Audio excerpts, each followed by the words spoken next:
Halo Mas Angga, Ya, kedengeran ya ya. suaranya ya? Berarti kita ini udah, ya, Bu? Sudah terdengar suaranya? Ya, ya. Sudah. Sekarang Siap, sudah terdengar. siap, siap. Ya. Nah, Bu Asri, kita terkait kebal hoax ya. Siap. Webinar ini kebal hoax. Ayo jadi netizen kritis. Nah, gimana sih jadi netizen kritis? Ya. Nah, Bu Asri ini akan menyampaikan bagaimana menjadi pejuang anti hoax ya, Bu. Siap, betul. Jadi Eh, detektif informasi. Wah, ya, gimana nih caranya? Gitu, Ya. jadi informasi. Ya, eh, langsung saja kepada Bu Astri. Waktu dan kepada dipersilahkan. Oke, terima kasih banyak Kak Angga. Bismillahirrahmanirrahim. Assalamualaikum warahmatullahi wabarakatuh. Hai teman-teman, apa kabar hari ini? Mudah-mudahan sehat dan bahagia senantiasa. Mohon izin dong, Bapak host untuk share PowerPoint-nya. Salam hormat saya, ada guru saya di sini, ada Pak Eko. Pak Eko, mudah-mudahan sehat dan bahagia senantiasa. Salam hormat. Terus nanti juga ada Key Opinion Leader ya. Wah, udah cantik dan pasti seru banget gitu ya. Teman-teman, judulnya Kebal Hoax, ayo jadi netizen kritis. Aku pengen ngajakin teman-teman jadi detektif gitu ya. Tapi bukan Conan gitu ya, tapi detektif informasi. Mohon izin next lagi. Teman-teman, nama saya Astri Diandriani dan teman-teman bisa panggil saya Astri. Saya adalah seorang akademisi dengan tugas tambahan sebagai rektor di Universitas Putra Indonesia yang ada di kota kecil namanya Kabupaten Cianjur yang ada di Provinsi Jawa Barat. Selain itu juga saya aktif di Next Generation Indonesia. Kita tuh concern pada perdagangan video game. Mudah-mudahan bisa menciptakan ekosistem bermedia digital yang sehat di tengah keluarga, khususnya video game gitu ya. Jadi anak-anak tuh bisa memainkan video game sesuai dengan rentang usianya. Juga pernah jadi narasumber pada acara yang sama sejak 2021 sampai dengan sekarang. Nah, bagi teman-teman yang ingin follow-followan bisa follow di Astri Albasri Instagram. Yuk, mohon izin next. Nah, pemaparan kali ini teman-teman akan dimulai dengan sebuah pertanyaan. Sudah berapa lama waktu yang sudah kamu habiskan menggunakan gawai atau gadget kemarin? Coba teman-teman kalau lagi iseng nih ya, bisa buka settingan gitu ya, setting atau pengaturan di handphonenya, kemudian cari digital well-being gitu ya, atau kebiasaan digital dan parental control. Nah, di sana biasanya terekam aktivitas konsumsi gadget kita sehari kemarin gitu ya, dan aplikasi apa aja yang digunakan gitu, apa sejam 2 jam, aduh kayaknya nggak mungkin ya cuma sejam 2 jam karena ya pada akhirnya udah jadi kebiasaan scroll terus gitu. Mohon izin next lagi. Bahkan teman-teman ya, kalau saya lagi iseng sama mahasiswa suka tanya berapa itu jamnya kemarin ada yang sampai 22 jam teman-teman, berarti si mahasiswa itu kemarin nggak tidur gitu, nonton drama Korea Bu katanya gitu. Nah, hal ini sebetulnya berbanding lurus gitu ya teman-teman sama yang tadi sudah disampaikan sama Pak Samuel Abdijani Pangharapan, bahwa semakin hari pengguna internet di Indonesia tuh makin tinggi. Salah satu surveinya ternyata 77,02% atau sekitar 210 juta jiwa gitu ya orang Indonesia sudah terpapar atau menggunakan internet dengan durasi yang juga cukup tinggi. Berapa lama sih rata-rata orang Indonesia pakai internet? Mohon izin next lagi. Ternyata, mohon izin next. Nah, Bapak Ibu dan teman-teman semuanya, ternyata sepertiga kehidupan masyarakat Indonesia tuh dihabiskan untuk internet gitu ya, di dunia digital, berselancar di dunia maya dengan rata-ratanya kaum remaja 8,5 jam sehari. Jadi pada akhirnya ya bangun tidurku terus mandi nggak? Biasanya bangun tidurku terus cek WhatsApp ada pesan atau enggak gitu ya.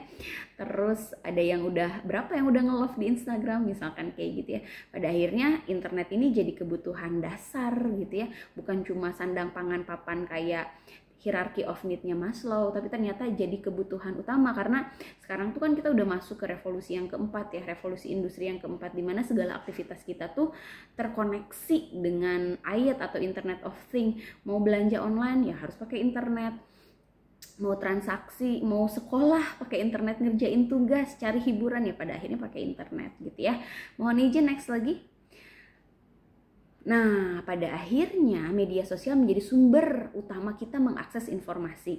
Kalau zaman saya remaja dulu nih, teman-teman, saya mencari informasi itu biasanya dari buku, dari majalah, dari koran dan dari televisi. Nah, karena ada media baru gitu ya, bergeserlah informasi ini gitu ya ke media sosial, teman-teman ya. Tidak lagi pakai media konvensional kayak buku gitu ya. Jadi apa yang kita lakukan ketika kita pengen tahu berita terbaru, terhangat dan terkini? Ya udah, follow aja gitu ya akun-akun media sosial media besar kayak misalkan kompas.com, vivanews.com dan lain sebagainya. Nah, pada akhirnya kita untuk mencari informasi pun, nah nanti ada jagonya nih, Pak Eko bisa nambahin gitu ya. Mengaksesnya via media digital di konvergensi media. Mohon izin next lagi. Nah, namun sayangnya teman-teman, netizen juga menemukan bahwa gitu ya sumber informasi yang kita konsumsi selama ini juga jadi sumber hoax, teman-teman. Salah satunya yang paling utamanya adalah teman-teman biasanya pakai apa sih kalau untuk mengakses informasi? Apakah pakai Facebook gitu ya? Apakah pakai Instagram? Nah, ternyata media digital yang paling sering jadi gitu ya wadah penyebar hoax itu yang pertama adalah Facebook dan yang kedua adalah WhatsApp gitu ya. Ini memang raksasa-raksasa media atau jejaring media sosial yang sudah satu grup juga gitu ya. Mohon izin next lagi.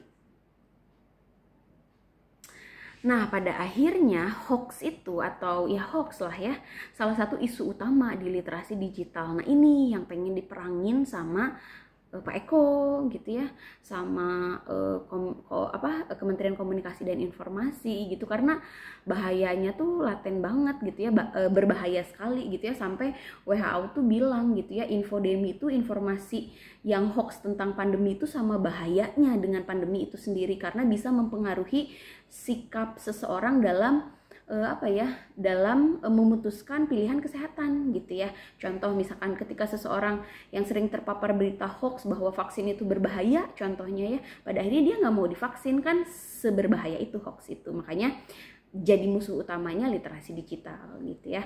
Mohon izin next lagi. Nah, kenapa sih hoax hate speech gitu ya, ujaran kebencian, cyberbullying gitu ya bisa merajalela kemana-mana? Karena ada fenomena ini teman-teman, filter bubble gitu ya, filter bubble. Jadi gini teman-teman, suka nggak suka ternyata aktivitas kita di media sosial terekam sama sistem algoritmanya gitu ya. Contoh, apa yang kita suka, apa yang kita nggak suka, apa yang kita follow, apa yang kita scroll gitu ya, apa yang kita screenshot, itu terekam sama sistem algoritma YouTube misalkan ya, atau sistem algoritma Instagram. Contoh misalkan saya pernah nih ya cari misalkan kerudung merah jambu di Instagram, scroll kerudung aja. Habis itu Instagramnya saya tutup gitu ya, terus saya buka YouTube, ada iklan pop up gitu yang berhubungan sama kerudung merah jambu, karena yaitu informasinya kerekam gitu ya. Pada akhirnya jadi kita akan disajikan di media apapun kita akses, mau di Instagram, mau di Google, mau di YouTube, kita akan disajikan informasi yang itu aja gitu ya. Filter bubble, seolah-olah kita tuh ada di gelembung ini loh teman-teman, gelembung udara, bukan gelembung udara ya, gelembung yang isinya itu aja gitu ya informasinya yang sering kita scroll. Bagus kalau informasinya positif, coba kalau negatif. Contohnya yang tadi, orang-orang yang misalkan sering banget nge-scroll bahwa vaksin itu berbahaya gitu ya, vaksin itu berbahaya di Instagram, pada akhirnya akan disajikan berita tentang vaksin itu berbahaya. Di Google pun kayak gitu, di YouTube pun kayak gitu. Pada akhirnya dia akan percaya gitu ya bahwa vaksin itu berbahaya, ya pada akhirnya nggak akan divaksin gitu ya. Seberbahaya itu. Atau fenomenanya disebut juga echo chamber gitu ya, kita kayak teriak di ruang kosong yang bergema, ya pada akhirnya suaranya bakalan balik lagi ke kita gitu ya. Pada akhirnya orang-orang tuh bakal mengabaikan fakta gitu ya, cenderung mereka akan mempercayai opini yang sesuai dengan keinginan mereka gitu. Mohon izin next lagi. Nah, fenomena ini disebut era post-truth teman-teman ya, sebuah era di mana pendapat masyarakat tidak lagi dibentuk oleh fakta dan rasio, melainkan oleh sentimen atau kepercayaan karena sistem algoritma media sosial tadi. Pada akhirnya di era post-truth ini, satu kebohongan dianggap kebohongan, tapi 1000 kebohongan pada akhirnya dianggap kebenaran gitu. Nah, kita sendiri selaku orang awam suka bingung, aduh ini teh berita tuh hoax atau enggak sih gitu ya. Ya kayak gitu teman-teman. Mohon izin next lagi. Nah, jadi sebenarnya hoax tuh apa sih? Sebenarnya banyak banget ininya ya, klasifikasinya. Ada berdasarkan kamus Oxford atau apapun gitu ya. Tapi setidaknya ini yang paling simpel yang bisa kita kenalin, teman-teman ya. Hoax tuh setidaknya dari Jabar Cyber Hoax gitu ya, ada 3. Ada yang pertama adalah misinformasi. Adalah informasi yang salah tetapi tidak dibuat dengan tujuan menyebabkan kerusakan. Nah, biasanya misinformasi ini contoh kasusnya kita nggak sengaja gitu ya, kita dapet gitu ya informasi gitu ya, wah karena FOMO nih, fear of missing out, takut ketinggalan berita viral, kita sebelum dicek keasliannya kita buru-buru di-share ke orang lain gitu. Nah, itu misinformasi. Kemudian disinformasi. Disinformasi itu adalah informasi yang salah dan dengan sengaja dibuat untuk merugikan seseorang atau kelompok lain gitu. Nah, ini fitnah digital, fitnah digital, teman-teman ya. Jadi beritanya bohong, dibuat untuk merugikan orang lain, ya udah gitu ya. Fitnah digital apalagi pasti rame banget gitu ya. Para wartawan kayak Pak Eko pasti udah siaga nih tahun depan gitu ya. Masa gonjang-ganjing politik pasti banyak banget disinformasi. Dan yang terakhir adalah malinformasi. Informasi berdasarkan fakta pada kenyataan tapi digunakan untuk merugikan seseorang atau kelompok orang. Nah, biasanya ini disebut apa? Gibah digital. Jadi faktanya benar tapi disebarluaskan secara digital untuk merugikan orang lain. Nah, pasti tahun depan pasti rame banget. Mohon izin next lagi. Nah, maka dari itu biar kita enggak terjebak gitu ya pada ranah pusaran lingkaran, dalam tanda petik lingkaran setan hoax gitu ya, kita harus membentengi diri kita dengan literasi digital. Tapi ngomong-ngomong, kenapa sih orang-orang tuh bisa percaya sama hoax? Nah, ada fenomena baru namanya FOMO atau fear of missing out. Jadi ini adalah gejala psikologis ketika seseorang tuh takut banget ketinggalan berita viral. Jadi bodoh amat bener atau salah, yang penting update gitu, yang pada akhirnya ya jadi mata rantai penerus hoax gitu ya. Jadi dia asal share aja karena takut ketinggalan berita viral. Yang kedua, mengambil kesimpulan hanya dari judul. Nah, jadi yang biasanya yang dilihatnya tuh judul, foto, caption tanpa dibaca badan beritanya gitu ya, body beritanya, ya udah langsung share aja gitu ya. Kedua, kemudian tidak mencari tahu sumber lain, yang nggak cross check. Padahal sekarang tuh banyak banget mesin pencari yang bisa mengklarifikasi gitu ya. Nanti di belakang di spill gitu ya. Terus pas dengan perasaan dan keyakinan kita. Nah, tadi ada fenomena filter bubble, echo chamber, dan era post truth. Terus sering muncul di WA atau media sosial gitu ya. Tergiung iming-iming pahala. Ini lucu banget. Pernah gak sih dapat kayak WA atau Instagram, sebarkanlah ke 10 orang, niscaya kamu akan mendapatkan kebahagiaan. Itu ciri-cirinya. Next lagi, mohon izin. Nah, ciri-ciri hoaxnya biasanya mengaduk-aduk perasaan yang kontroversi, judul yang kontroversi biasanya kayak gitu. Terus minta diviralkan, tidak jelas sumbernya. Kalau di WhatsApp diteruskan berkali-kali. Nah, biasanya ciri-ciri hoax kayak gitu, tapi nggak ada sumber yang jelas gitu ya. Tidak logis dan tata bahasanya buruk gitu. Mohon izin next lagi. Nah, terus gimana dong caranya yang kita bisa lakukan gitu ya untuk bisa mengklarifikasi itu berita hoax atau enggak sih gitu ya. Kita sebenarnya simple aja teman-teman, copy aja judulnya, terus datang ke Google, terus verifikasi gitu ya ke portal-portal berita yang terpercaya atau kredibel, bener nggak sih itu berita sejenis. Jadi cross check gitu ya, double check gitu. Itu hal yang pertama kali bisa kita lakukan. Kalau misalkan yang kita pengen ceknya foto gitu ya, kita tinggal datang ke Google Lens gitu ya, ke Google biasa. Terus biasanya di pojoknya gitu ya suka ada gambar apa ya, gambar kamera, kita tinggal klik terus kita masukin fotonya, itu hoax atau enggak. Nah, bisa cross check kayak gitu. Atau yang paling simple adalah ke sini teman-teman, ke WhatsApp. Namanya teman-teman chatbox Kalimasada. Nah, ini tuh adalah chatbox yang dibuat oleh Mavindo. Mavindo itu adalah Masyarakat Anti Fitnah Hoax Indonesia. Teman-teman silahkan screenshot boleh atau dicatat nih nomornya, ini keren banget kalau kata aku.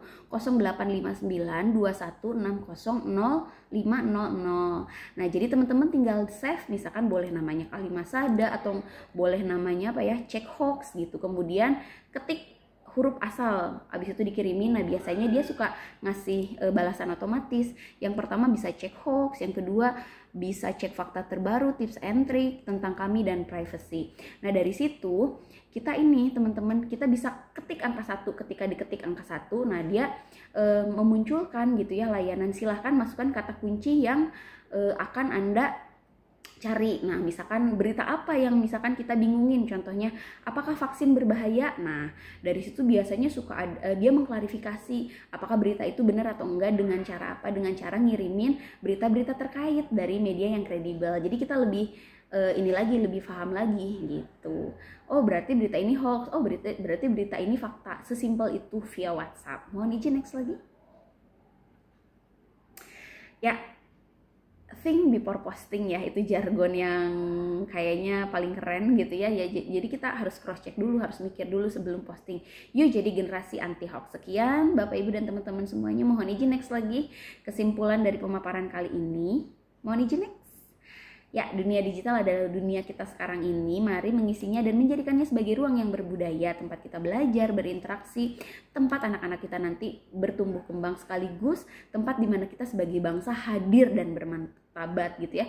Salah satunya dengan apa? Dengan jadi detektif informasi, jadi generasi anti hoax. Mohon izin next lagi, bagi teman-teman yang masih penasaran dengan materi kali ini, yuk teman-teman unduh gitu ya. Di sana banyak banget ratusan ebook gratis yang bisa teman-teman download atau unduh di www.literasidigital.id. Jangan lupa follow juga Instagramnya @cyberkreasi. Sekian yang bisa saya sampaikan. Mohon maaf apabila ada kekurangan. Saya kembalikan ke Kak Angga selaku moderator. Terima kasih. Ya.